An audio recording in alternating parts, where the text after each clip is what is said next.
요한복음 8장 1절에서 11절까지의 말씀 함께 교독하겠습니다. 다 얻으신 줄 알고 제가 먼저 1절을 봉독합니다. 예수는 감난산으로 가시니라.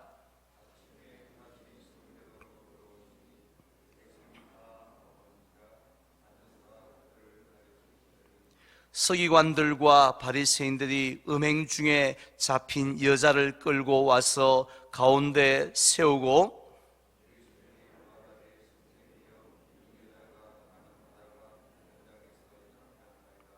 모세는 율법에 이러한 여자를 돌로 치라 명하였거니와 선생은 어떻게 말하겠나이까?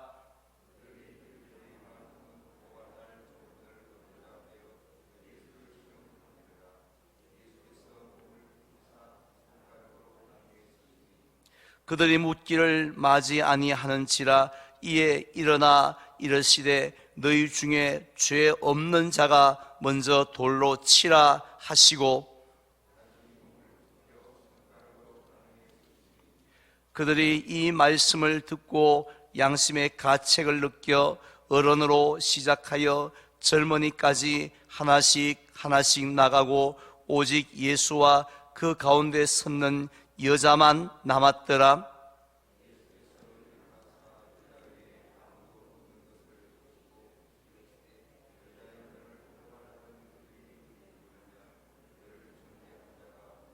다 같이 대답하되 주여 없나이다. 예수께서 이르시되 나도 너를 정죄하지 아니하노니 가서 다시는 죄를 범하지 말라 하시니라.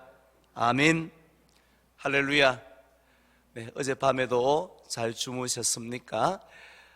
오늘도 이 새벽에 여러 가지 힘든 가운데 있음에도 불구하고 우리 성전에는 60여 명, 그리고 또 가정에서도 50여 가정이 온라인으로 고난주간 기도회에 참여하고 있습니다. 진심으로 감사를 드립니다.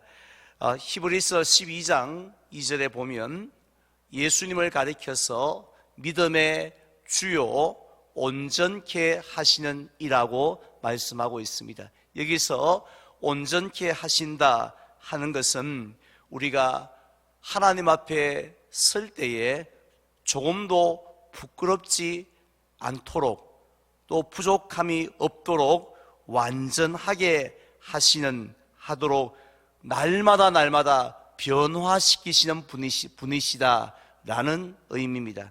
따라서 이번 고난주간을 통해서 우리 주님의 고난을 묵상하는 가운데 저와 여러분들의 모습이 점점 온전하여지는 놀라운 역사가 일어나시기를 주님의 이름으로 축원을 드립니다. 얼마 전에 세계적인 베스트셀러 작가인 맥스 루케이도 목사님의 책을 읽은 적이 있습니다. 아직도 기억이 남는 인상적인 문장이 하나 있는데요. 이런 문장입니다. 죄는 돌멩이가 되어 돌아온다. 죄는 돌멩이가 되어 돌아온다라는 내용이었습니다. 마치 우리가 산에 올라가서 야호라고 이렇게 외치면은 반드시 돌아오는 것이 있습니다. 야호로 끝나지 않습니다. 메아리가 돌아오지 않습니까? 죄도 마찬가지라는 것입니다. 내가 죄를 지으면 그것으로 끝이 나면 얼마나 좋겠습니까? 그런데 반드시 우리에게 돌아오는 것이 있는데 그것이 바로 돌멩이라는 것입니다. 혹시 이 크고 아주 단단하고 날카로운 돌멩이에 한번 맞아보신 적이 있습니까?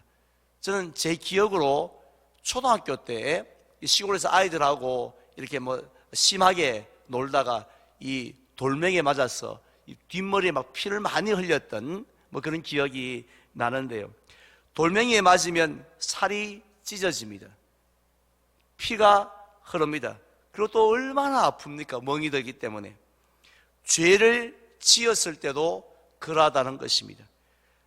로마서 6장 33절도 보면 죄의 삭선 사망이라고 말씀하신 이유는요, 바로 우리가 죄를 지었을 때에 다시 되돌아오는 그 크고 단단한 돌멩이 때문에 고통에 고통을 당하다가 결국에는 이 죽음에 이르게 되기 때문입니다. 그렇다면 이 죄를 지었을 때에 우리에게 돌아오는 돌멩이 속에는 이 세 가지의 성분이 들어있기 때문에 우리를 그렇게 아프게 하고 힘들게 한다는 것입니다. 첫 번째 성분은 하나님의 저주가 들어있습니다. 우리는 하나님의 은혜가 없이는 살아갈 수 없는 존재들인데, 죄를 지었을 때 날아오는 돌멩이 속에는 하나님의 은혜가 아니라 저주가 들어 있습니다. 제일 큰 저주는 하나님이 함께 하시지 않음입니다.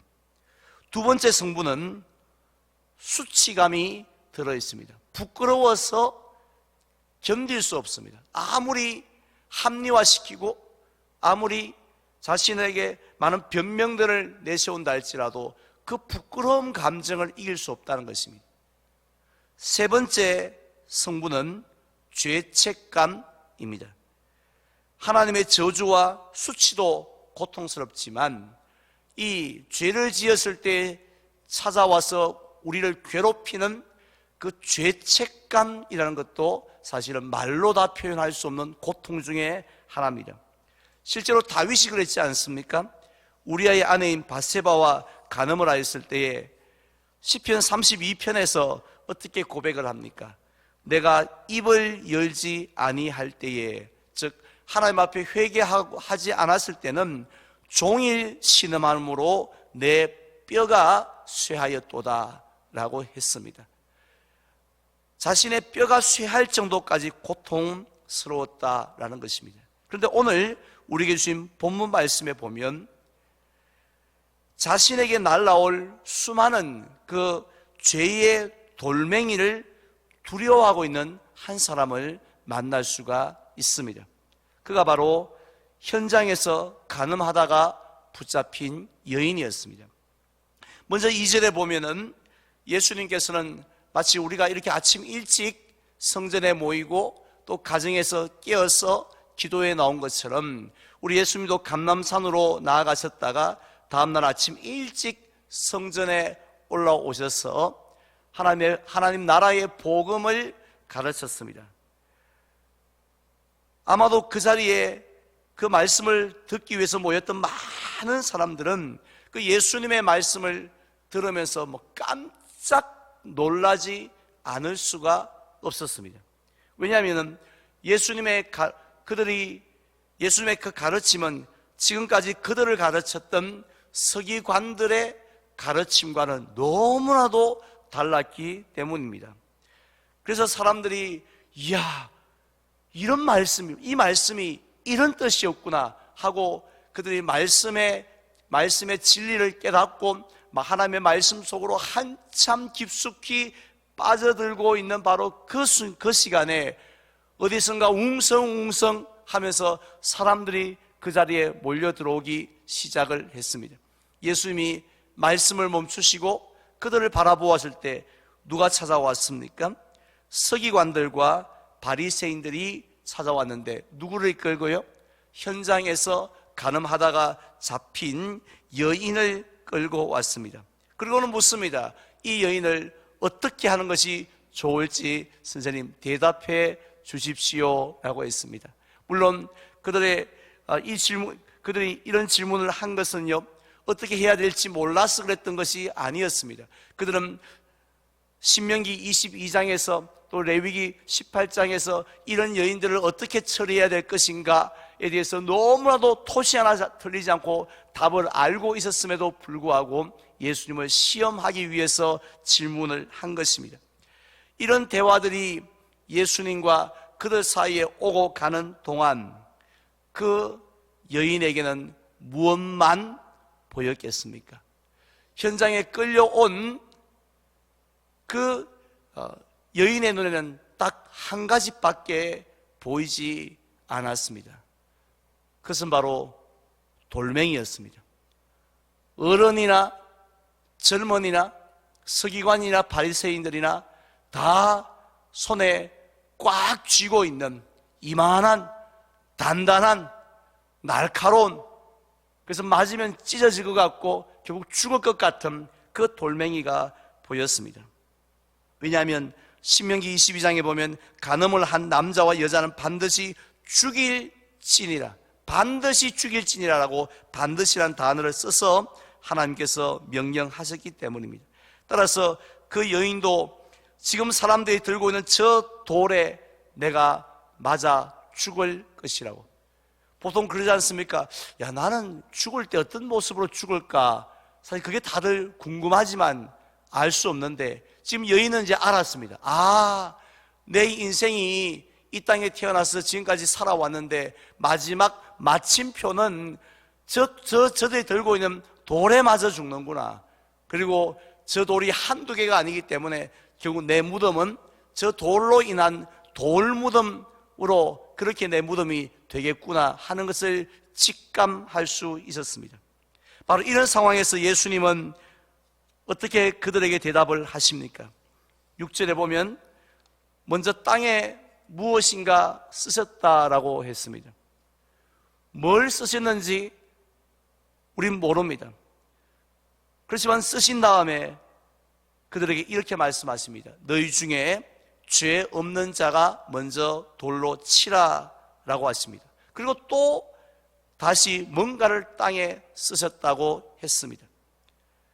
그래서 어떻게 되었습니까? 여기저기서 툭툭 하는 소리가 들립니다. 돌멩이를 내려놓는 소리였습니다. 한 명 한 명씩 돌멩이를 놓고 그 자리를 황급하게 떠나버립니다. 결국 예수님과 그 자리에는 여자만 남게 되어집니다. 11절 말씀에 보면 예수님께서 그 여인에게 이렇게 말씀하십니다. 나도 너를 정죄하지 아니하노니 가서 다시는 죄를 범하지 말라라고 말씀을 하셨습니다.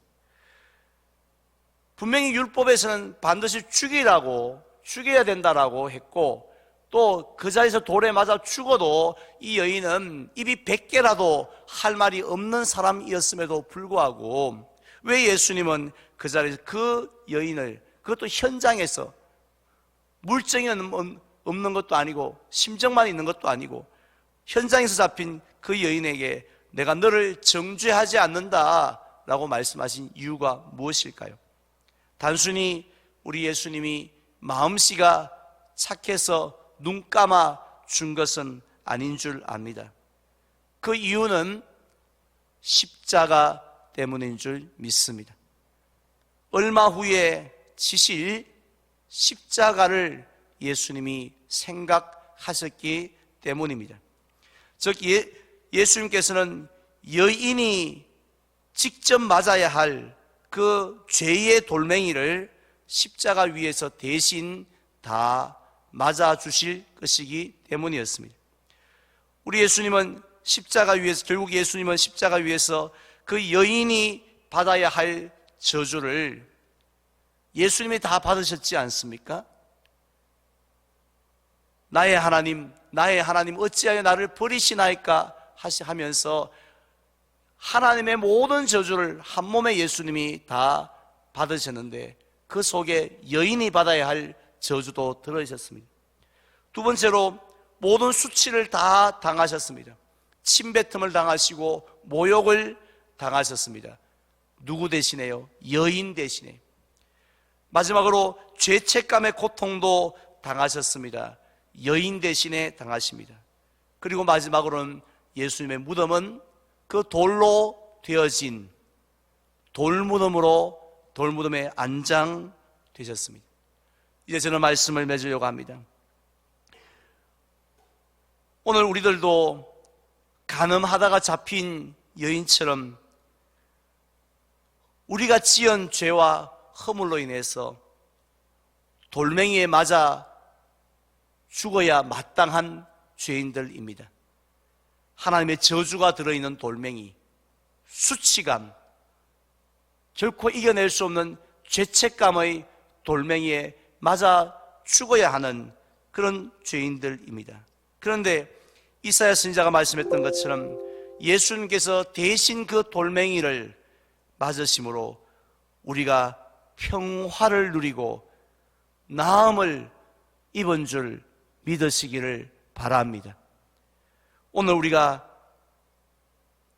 이렇게 하나님의 자녀의 모습으로 하나님의 보좌 앞에 나와서 평화를 누리고 또 우리가 나음을 입고 온전하게 서 있는 것, 바로 예수님이 십자가에서 대신 돌멩이를 맞으셨기 때문인 줄 믿습니다.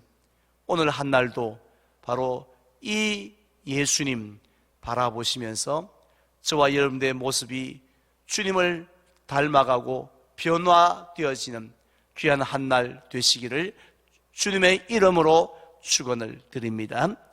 기도하겠습니다.